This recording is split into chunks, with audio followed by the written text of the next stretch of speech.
But anyway, my name is Arlen Kangas, and I'm from Detroit Lakes, which I learned today is exactly 292 miles away. I drove this morning.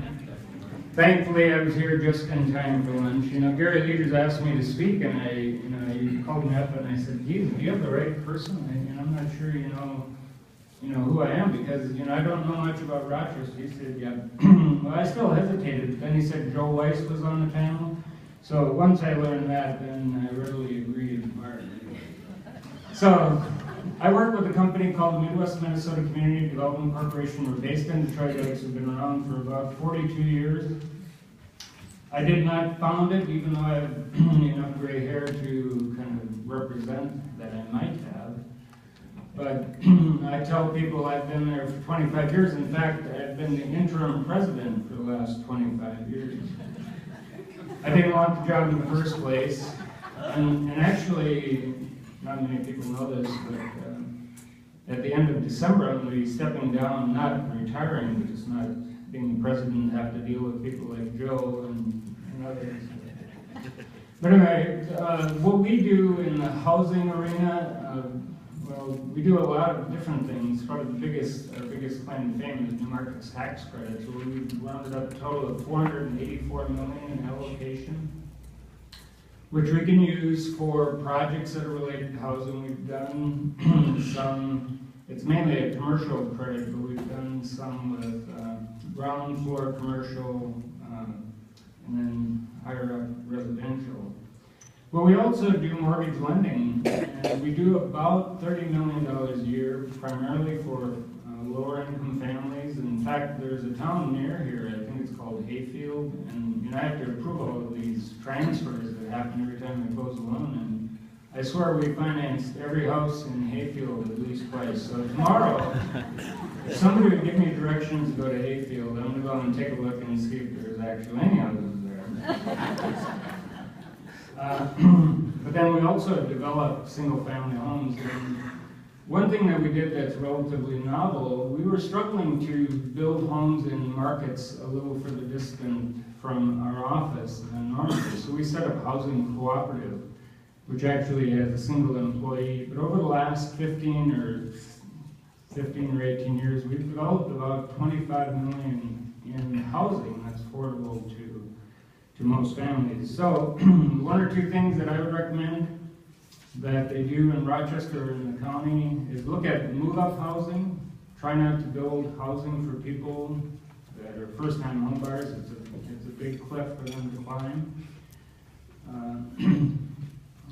And I would also encourage, and I see we have somebody here from Minnesota Housing, I think Mary spoke earlier today, is I would encourage more public money, more state money to be used for workforce housing. There's so much capital directed to people earning 60% of the median income or less. And folks like me get to take advantage of mortgage interest deduction. But there's very little support for the people who are really the folks that manufacturers and folks like Mayo would like to hire. So those would be my two suggestions. Thank you. Thank you. Now, Joe, I won't say who said this, but someone said my most difficult job was keeping you to speak in less than 5 minutes. Is that going to be true? Not live. All right, Joe. Hi. Well, my background is in construction, but in 1971, we had an opportunity to build the first affordable housing project in Rochester, which is out on 31st Street. 104 units, and that was a deep subsidy project where truly they spent 30% of their income and the taxpayers made up the rest of it. Well, that turned out so good that we went on and did several more of those in Minnesota and Iowa and Wisconsin. But then my conservative Republicans did away with that program, so for a while we didn't have any kind of subsidy program for affordable housing until they came up with the, well, for first I guess Section 8, which was much more too expensive, and Then in the middle 80s, they came out with what's known as the low-income housing tax credit program, which is what is available today to build affordable housing. With that, I want to clear up what I think is a perception that I own a lot of housing. I've probably been involved in, as general partner, I don't know, 20 to 25 projects, which I own about that much of.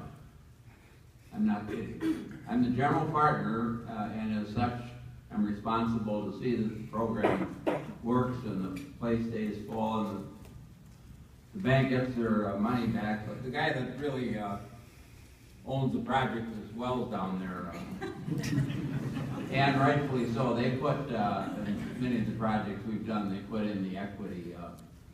So they're really the owners of the projects that I'm involved in, and I think a lot of people think I'm the owner. I wanted to clear that up. Particularly for you out there that are thinking of getting a political donation out of me.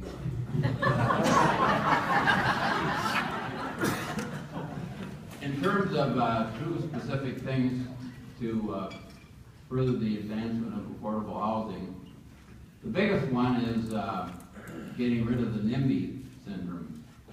And if you don't know what that is, I'll be elaborating on it later.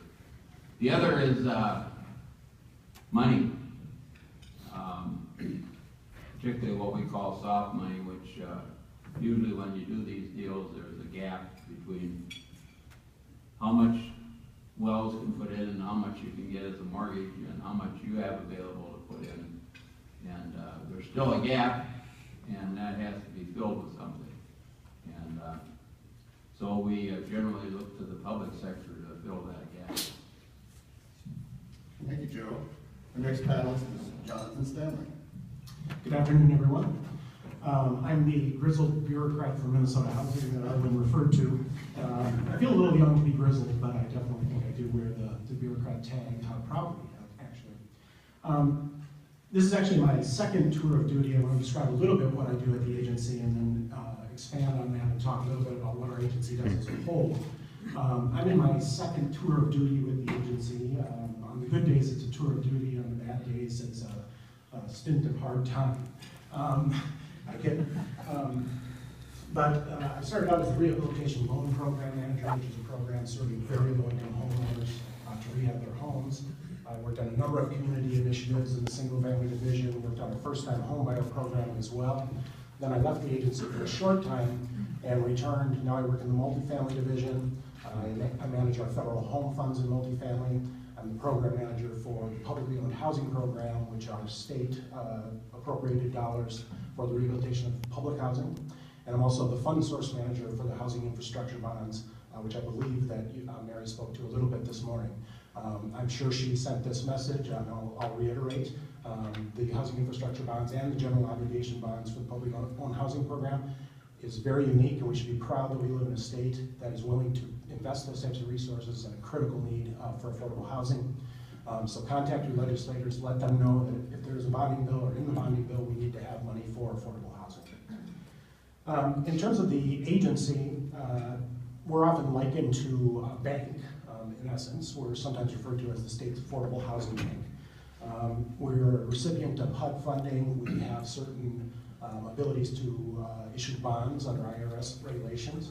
So we are the tax credit allocation agency for the state. So we prepare the qualified allocation plan and allocate projects, tax credits to projects. We also receive recurring appropriations, one-time appropriations, special appropriations from the state legislature for very specific targeted housing needs, including the workforce housing initiatives and things like that. Significantly, though, we are kind of unique as a state agency in that we raise a lot of our money for our own operations ourselves.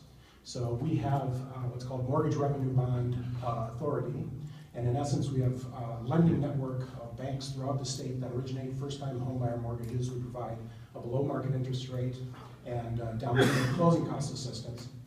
And the interest rate that when we purchase the loans from the banks that they can continue to lend in their local communities. And the interest rate that we receive on those mortgages is higher than the rate we're paying to the investors on the bonds that issued the money that we can purchase the loans from. And that spread basically is money we created in a sense that we can invest in the most mission-rich type of projects. So that's kind of a powerful model that I think works very well for us, and we're doing mission work on the front end with the first-time home buyer, and then on the back end, typically more in multifamily investments and affordable housing. In terms of some of the activities that the agency undertakes, we, as I mentioned, have first-time home buyer programming, home improvement lending, foreclosure mitigation and home buyer counseling services, community initiatives and lending. Joe referred to gap financing. We provide both through our single-family programming and multifamily programming, value gap and affordability gap, deferred funding gaps. We do new construction, rehabilitation, preservation, stabilization, portfolio piece contract administration, so it's really a long list of things. Kind of what's going on right now in our world, we are in the middle of our RFP cycle, so we have a request for proposals that comes out of the single-family division and the multifamily division. I'm not sure what the dollar amount was for a single-family RFP, but I think the total on the multifamily side was about $100 million that we advertised to the public for any type of proposal that fits our strategic priorities. The eligible applicants for our RFP is actually usually a pretty surprisingly long list of entities. You can be a for-profit for most sources, a nonprofit. You can be an individual in some cases, a local unit of government, etc. So the opportunities to put together a development proposal from a number of different perspectives is very much there.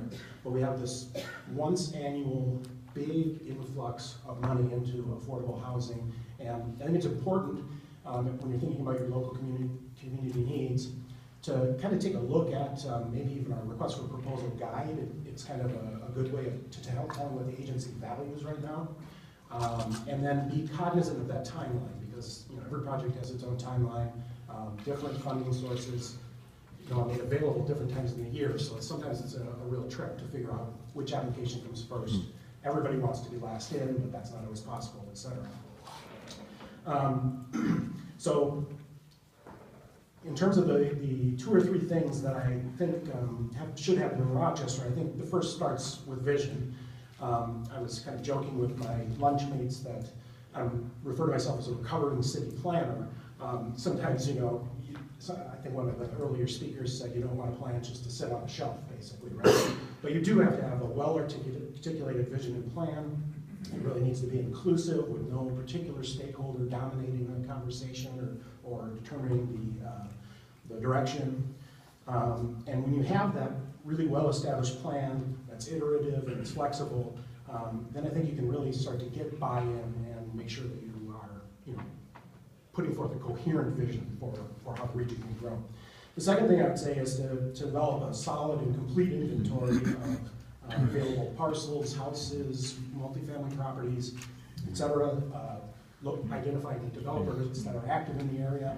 And those are the types of things that Minnesota Housing can sometimes help with. It's hard to sometimes put all that information together, but I think just being aware of what's there so that things can be acted upon quickly is absolutely critical. And then the final thing I would recommend is just making sure you have a solid and complete inventory of the financial resources that are available at the local level, at the state level, at the federal level. I would encourage the city to consider reviewing its regulatory incentives, regulatory options, so that actors can really communicate across different disciplines and be confident that there's no undue inhibitors to affordable housing development. And also so that public and private investments provide what I would call an adequate rate of mission return. So, how I see our agency, I sometimes refer to it when I teach about housing as a grand bargain. And the grand bargain is that the state provides very low-cost money, oftentimes 0% money, that helps create effective blended rates that allow for-profit or nonprofit developers to develop housing and return a reasonable profit to them. But the state expects certain things in return. Chiefly, we expect affordability over a particular period of time, and we expect a certain physical quality over a certain period of time. And I think when those things all kind of come together, It's a really, really powerful way of doing business and making local change. Thank you. Thank you, Jonathan. Our next panelist is Paul Gerard. Hi, my name is Paul Gerard, and I'm self-employed. I work for Gerard Corporation, and I'm joined here by my brother Peter and my business partner. And most recently, we completed Metropolitan Marketplace downtown. Gerard Corporation has developed properties in 7 states. We've also developed and built over 2,000 units. We primarily, over the last 10 years, have been specializing in urban renewal. And with urban renewal, we have been utilizing mixed use, a mixed use resource. But over the years, we have been active in senior housing, market rate, student housing. We have developed properties as small as 8 units and as large as 120 units, with a long laundry list of different resources. Those resources extend from 9% tax credits, 4% tax credits, the RD, formerly known as USDA. We get involved in programs that seem to go well and then they die, and then we have to find another revenue source.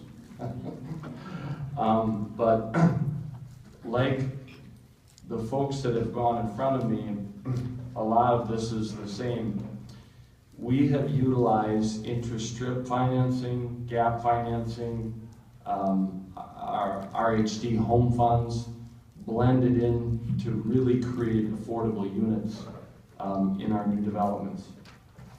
And really, it's urban renewal is what we've specialized in the last 3 to 4 years, and targeting urban renewal in downtown cores. They're extremely hard to develop because of your costs are driven northward.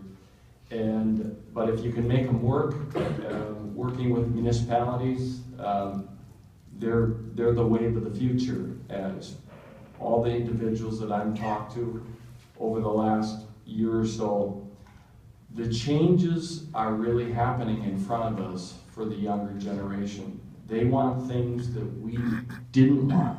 So we have to change the way we're thinking and identify what they really and truly are requesting. But other areas that we've done development in, we've done single family, twin home development, we've done condos, we've done commercial development. We build, develop, and we manage our housing as well.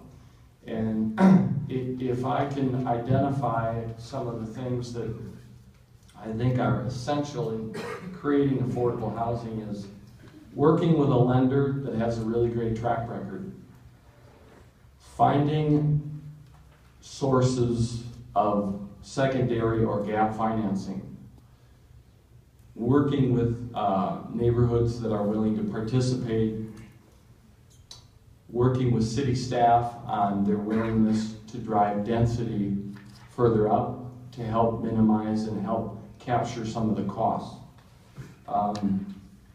And with that, I'll turn it over. Paul, before you, with Metropolitan Marketplace probably is not as well known as to where you're located, so why don't you explain where that is? Okay. Metropolitan Marketplace is located downtown. It has 62 units, and most recently we opened in September with that features the new food co-op downtown. People's Food Co-op. People's Food Co-op, and the People's Food Co-op was vital to this development, because what commercial income brings to a mixed-use deal is all of that income goes directly to service debt service, because you don't have any costs associated with that income stream coming in. Thank you. All right, thank you.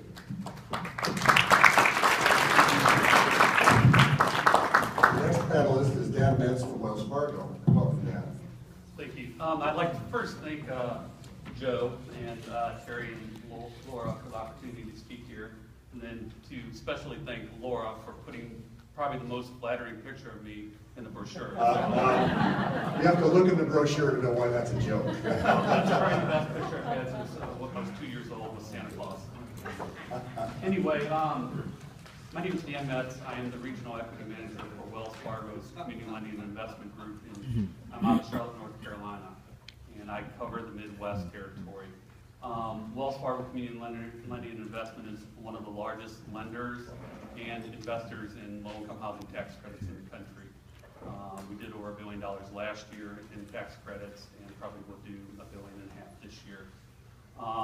Locally, we've invested about $20 million in projects with Mr. Weiss and MWF out of Minneapolis, Washington Village East, Washington Village West, which is the most recent deal, and our first project was Village on 3rd.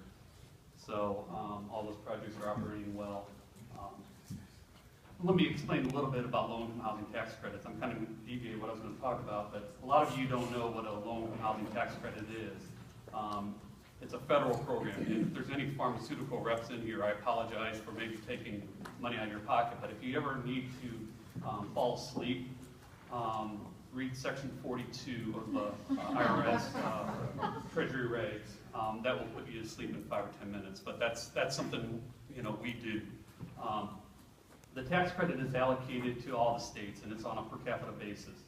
And the State Housing Agency, MFHA, will allocate those credits throughout the state.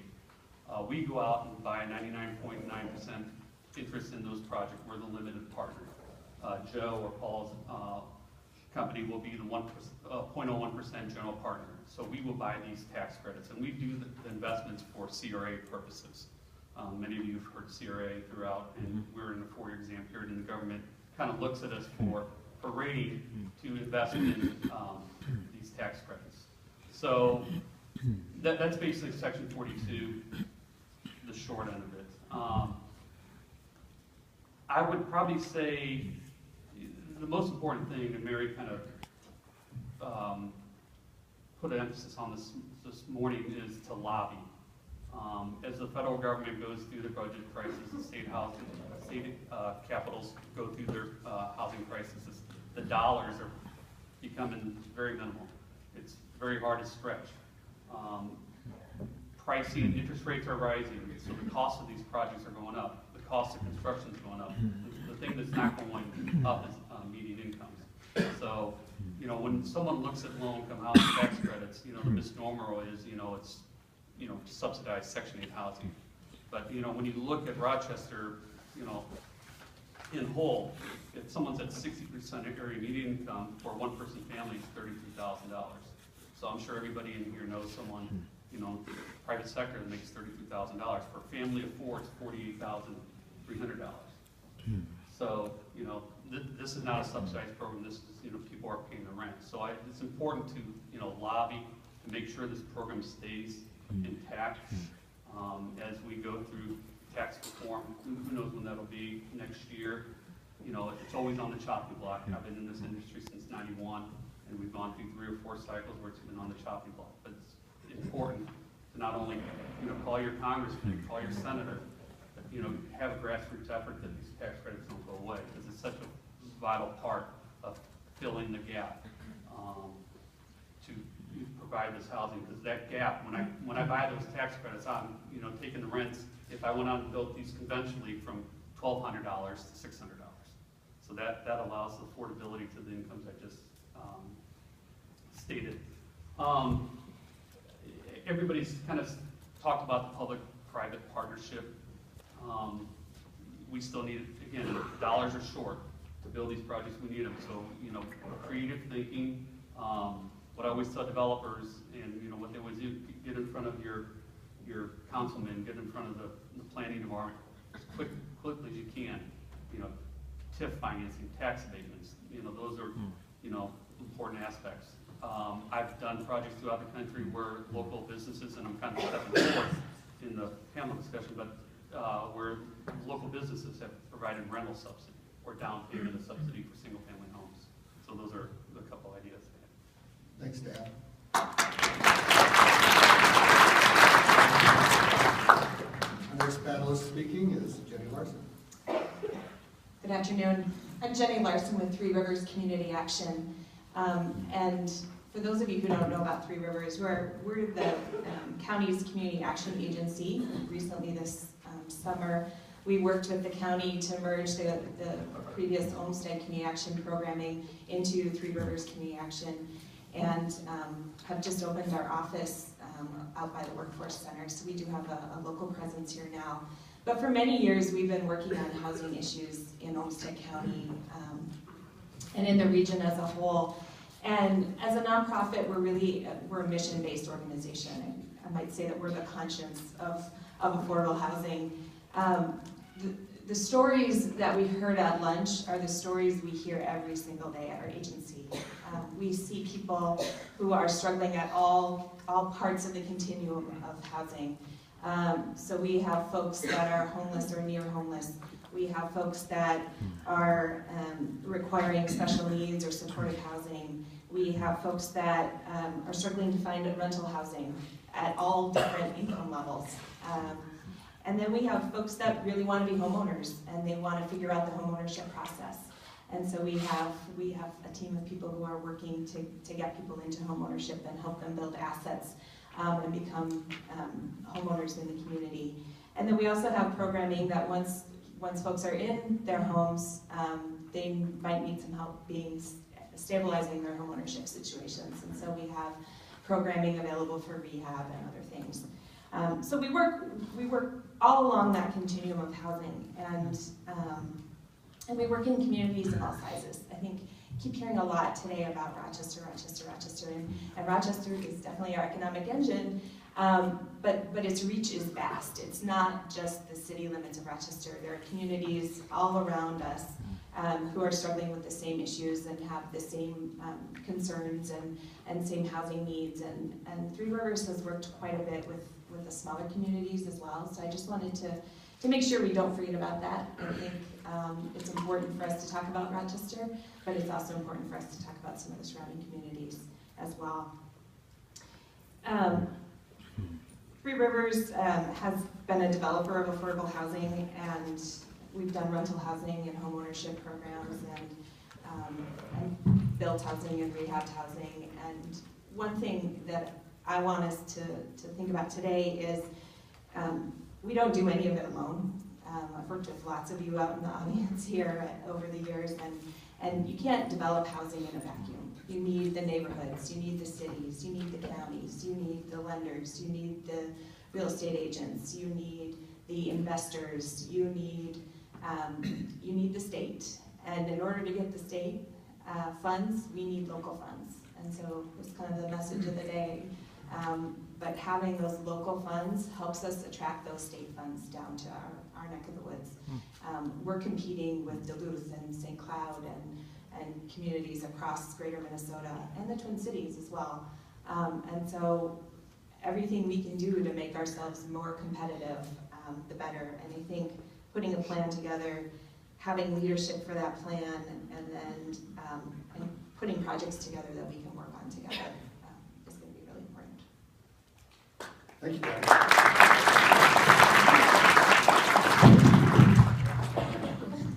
Now speaking is the very patient Mitzi Baker. Thank you.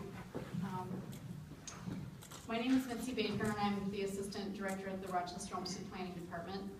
Some of what's going on in our world is we're looking at the next 20 to 30 years of future growth for this area. And we'll be selecting consultants hopefully by the end of the year to help us with a comprehensive plan update.